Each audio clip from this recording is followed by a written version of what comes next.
قال مسلمانا كي جان إنسانا الجم خود تعالى نقراره وعم قصتك بداري كن أم ظالبن كي جان إنسانا الجم خود تعالى نقراره دبيكي صحابيش بيخنبر عليه الصلاة والسلام برحسكر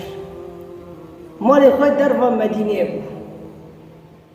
وحركوا دهات مدينة هناك غراض بيخنبر عليه الصلاة والسلام ردواني رندواني غراض مرادي دربا مدينة چاندني بو بخور ردواني بيخنبر عليه الصلاة والسلام قو حركوا دهات لقى بيد خست بيخنبر قو كيال قو أسفلان كاسم ددا بيخنبر عليه الصلاة والسلام روكي آني مالا بيخنبر نيل مالا عليه الصلاة والسلام والصحابي لبيش قفيداني وبيخنبر هاد عليه الصلاة والسلام بوافرين كشتر رعاني شو عم بدارك شو نيف قنت شو مدينة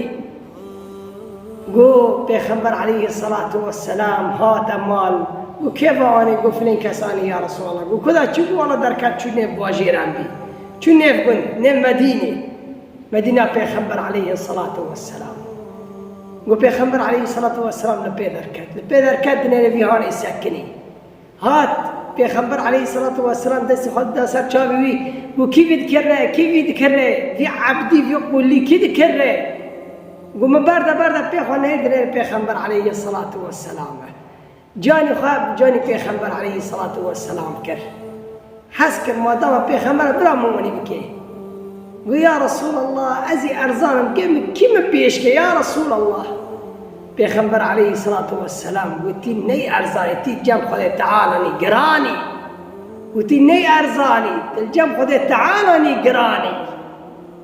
كي جان إنسان قران الجم خذ تعالى أويش بيخنبري خذ تعالى حزدك أويش خذ حزدك أو قل له أمري خذ بيخنبردك سري بيخنبر دمشي اونا الجم خود تعالى قرانا ني ارزانا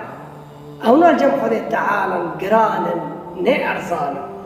فخود تعالى مجوان بكي اوي قوش بيخنبري خود تعالى حزدك قل له امري خود تعالى كي قل له بيخنبر دكي خود تعالى مجوان بكي